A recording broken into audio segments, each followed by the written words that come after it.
안녕하세요. 나경수 교수입니다. 일반화학 뽀개기 첫 번째 챕터, 첫 번째 주제로 과학적 방법에 대해서 배워보도록 하겠습니다. 자, 여러분, 과학이란 무엇일까요? 실험, 공식, 복잡한 기호들만 과학일까요? 결론부터 말씀드리면 그렇지 않습니다. 여러분들이 주변에서 일어나는 일들을 관찰하고 해석하고 상상해보는 모든 과정을 과학이라고 할 수 있습니다. 그렇다면 화학이란 무엇일까요? 바로 변화를 탐구하는 학문입니다. 그렇다면 어떤 변화를 탐구하는 것일까요? 변화를 탐구하는 대상은 무궁무진합니다. 주로 물질의 변화를 탐구하는 것이 화학의 핵심이라고 할 수 있으나 여러분 주변에서 일어나는 자연 속의 다양한 변화를 탐구하거나 하는 모든 과정을 포함합니다. 눈앞에서 벌어지는 변화도 있을 거고요. 우리 눈으로 확인할 수 없는 변화도 있을 겁니다. 일반적으로 우리 눈으로 바라보는 변화의 세계를 거시세계라고 합니다. 영어로는 매크로스코픽 세계니까 월드가 되겠죠. 자, 이에 비해서 우리 눈으로 직접 바라보지 못하는 변화의 세계는 미시세계라고 합니다. 굉장히 작은 세계라고 할 수가 있겠죠. 영어로는 마이크로스코픽 월드라고 합니다. 자, 바로 자연 속의 모든 변화를 이해하는 학문이 과학이라고 할 수 있고, 우리 눈에 보이는 그 거시세계 속의 변화뿐만 아니라 미시세계 속의 변화까지도 탐구하는 것이 과학이라고 할 수 있습니다. 자, 오늘은 우리가 화학을 공부하기에 앞서서 과학이 어떻게 작동하는지부터 이야기해 보겠습니다. 바로 과학적 방법입니다. 그렇다면 과학적 방법은 무엇을 의미할까요? 자연 속의 변화를 이해하고 사고하는 그러한 모든 방법을 과학적 방법이라고 하고, 과학적 방법을 통해서 여러분은 자연 속의 다양한 변화를 이해함으로써 지식을 얻고 체계화할 수 있게 되는 것입니다. 자, 그럼 과학적 방법에 대해서 세부 단계별로 배워보도록 하겠습니다. 자, 제가 어떤 변화라고 말씀을 드렸죠? 여러분들 주변에서 일어나는 여러 가지 물질의 변화 또는 자연 속의 변화 또는 보이지 않는 변화를 말씀을 드렸죠. 자, 이러한 변화를 과학적 방법을 통해서 체계적으로 탐구해 보도록 하겠습니다. 가장 먼저 무엇을 할 수 있을까요? 첫 번째 단계로 여러분들은 관찰이란 걸 합니다. 자, 관찰이라고 하면 보통의 경우에는 보는 것을 의미합니다. 그러나 관찰을 좀 더 과학적으로 넓은 의미에서 해석해 보면 여러분이 가지고 있는 감각기관, 오감을 이용해서 보고, 듣고, 만질 수 있는 물질이라면 만져도 보고, 냄새를 맡아도 괜찮다면 냄새도 맡아보고, 맛을 볼 수 있다면 먹어볼 수도 있는 이러한 감각기관을 통해서 사물을 들여다보는 것이 바로 관찰입니다.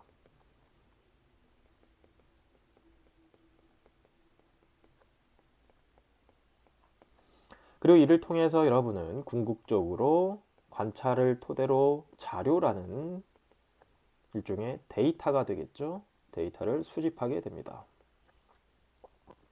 조금 더 과학적으로 확대해 보면 여러 연구자들은 이러한 관찰을 다양한 기계를 이용해서 관찰하기도 합니다. 주로 여러분들이 나중에 배우게 될 분석 장비 같은 것들을 의미합니다. 자, 우리가 이러한 기계, 즉 분석 장비를 활용해서 관찰을 하게 되면 변화를 조금 더 정밀하게 들여다보며 좀 더 정확하고 정밀한 자료를 수집할 수가 있게 되는 것입니다. 자, 그럼 2단계에서 무엇을 할까요? 여러분들이 얻은 자료, 즉 데이터를 토대로 그 관찰을 통해서 얻어진 자료를 보고 자료를 설명하기 시작합니다. 이때 만들어진 설명을 바로 가설이라고 합니다. 즉 2단계에서는 여러분들은 가설을 세우게 되는데요. 가설이라 함은 그럴듯한 설명을 의미합니다. 조금 과장하면 가짜 설명이라고도 할 수 있는데, 자, 그렇다고 해서 허무맹랑한 말도 안 되는 설명을 의미하지는 않습니다. 조금 더 과학적으로 재해석을 해보면 가설이라고 하는 건 꽤 과학적인, 꽤 이성적인, 꽤 논리적인 설명을 의미합니다. 그럴싸한 설명을 통해서 우리는 무엇을 할까요? 자, 이렇게 가설을 세우고 우리는 이 가설을 토대로 이 가설이 맞는지 검증을 합니다. 실제 내가 생각했던 설명이 정말 사실과 가까운지 실제 테스트해 보는 것이죠. 그러한 과정을 우리는 실험이라고 합니다. 자, 바로 과학적 방법의 3단계는, 세 번째 단계는 실험입니다. 자, 이 실험 단계에서 여러분들은 앞에서 관찰해서 여러 가지 분석 장비나 기계를 활용했던 것처럼 이 실험 단계에서 여러 실험 도구를 활용해서 가설을 검증하기도 합니다.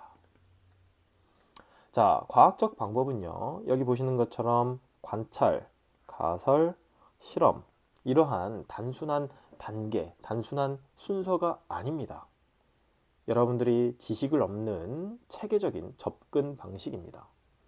자, 이 과학적 방법을 조금 더 확대하면요, 관찰하고 가설을 세우고 가설로부터 실험을 하고 이러한 그 3단계에 걸친 과학적 사고 방법이 여러분들을 통해서 반복되다 보면 일종의 이론이라고 하는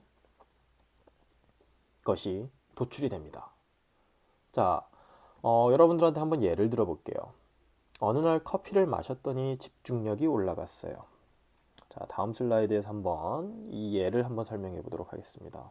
예를 통해서 여러분들이 과학적 방법을 한번 적용해 보겠습니다. 자, 커피를 마셨더니 집중력이 올라갔더라. 자, 이게 뭐죠? 관찰입니다. 관찰한 결과물이에요. 자, 여러분들은 이 커피 안에 카페인이 존재하고 이 카페인이 집중력을 높이는 효과를 가지고 있다라는 이러한 상식을 가지고 있습니다.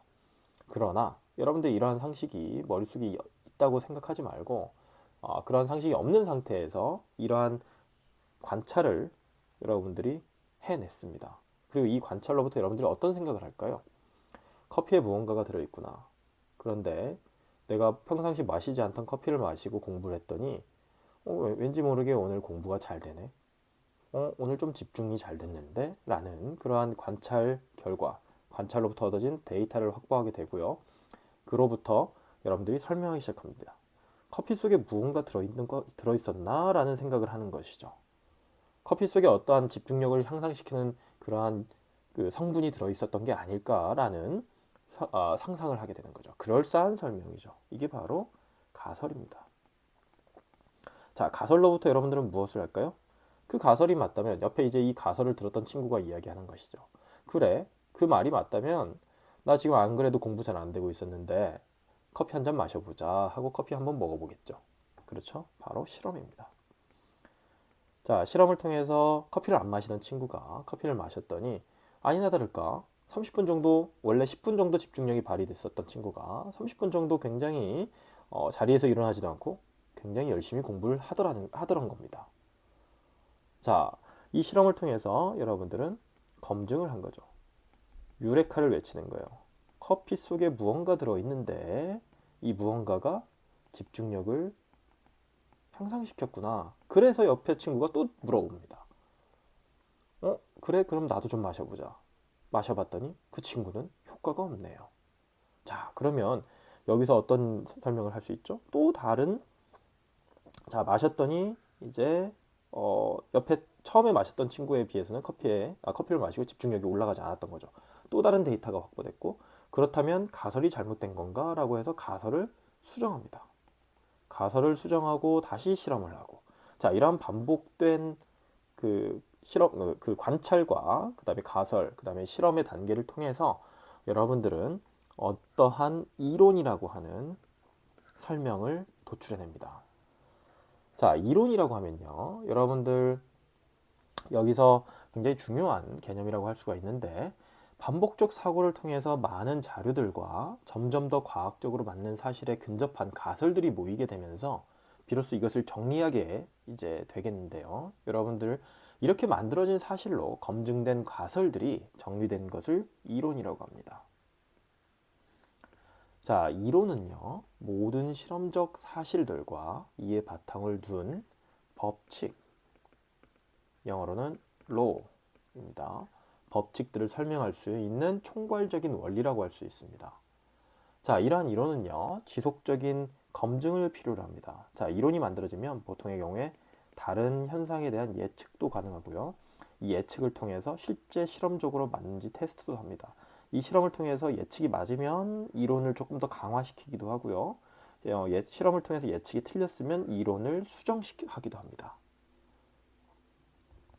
자, 예를 들어서요. 이론이 만들어지게 되면 대부분의 사람들은 이 이론을 통해서 다른 현상이나 변화에 적용해서 어떤 일들이 일어날지 예측을 하기도 한다는 뜻입니다. 마치 우리가 어떤 일을 반복적으로 학습하다 보면 유사한 상황에 직접 처하지 않더라도 그러한 상황에서 어떠한 일이 일어날지 예상을 하는 것과 같습니다. 그리고 예측을 통해서 다시 실험적으로 규명하기도 하지요. 자, 여기에서 여러분들이 구분해서 이해해야 될 개념이 바로 이론과 법칙에 대한 개념입니다. 자, 이론과 법칙에 대해서 여러분들한테 조금 더 부연 설명을 하도록 하겠습니다. 자, 우선 법칙은요, 관찰하고 측정한 사실을, 자, 사실입니다. truth, 얘를 요약한 것입니다. 자, 그런데 이론은요, 이러한 관찰한 사실을 설명하기 위한 그 설명 그 자체, 이것이 바로 이론입니다. 법칙은요, 법칙과 이론을 제가 계속 비교하면서 설명을 하도록 할게요. 법칙은요, 어떤 일이 일어났는지를 다시 요약해 줍니다. 이론은요, 그 일이 왜 일어났는지 설명해 줍니다.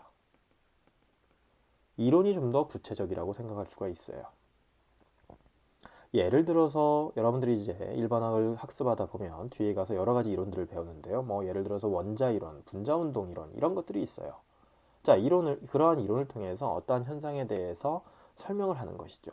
그러다가 그 이론을 통해서 다른 현상에 설명이 안 되면 그 이론을 수정하기도 하고 때로는 그 이론이 틀렸다고 결론을 지어서 이론을 폐기하기도 합니다. 자, 법칙은요, 종종 관찰된 현상을 수학적으로 간결하게 표현도 가능합니다. 모든 법칙이 가능하진 않아요. 다만 종종 그 수학적으로 표현할 수도 있는 그러한 법칙들이 있다는 뜻입니다. 자, 그렇게 해서 이론과 법칙에 대해서 이 정도로 간단하게 여러분들이 개념을 좀 분리해서 이해했으면 좋겠습니다. 자, 첫 번째 챕터 과학적 방법에 대한 수업을 마치도록 할 텐데요. 자, 과학적 방법은요, 단순히 과학자만을 위한 방법일까요? 전혀 아닙니다.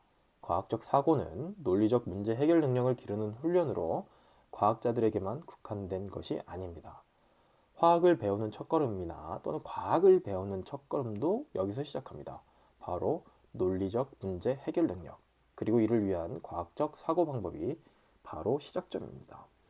자, 과학적 방법의 순서에 대해서는 여러분들이 정확히 기억하고 있으리라 생각을 합니다. 복습하자면 관찰로부터 얻어진 데이터에 대한 그럴싸한 설명이 바로 가설이라고 했죠.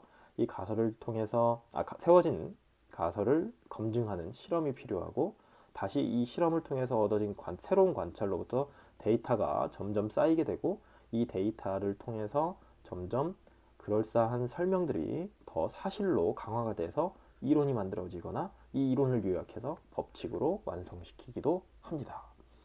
자, 이상으로 과학적 방법에 대해서 강의를 마치도록 하고요. 과학은 이러한 방식으로, 이러한 사고 절차에 의해서 작동한다는 점 꼭 기억하시기 바랍니다.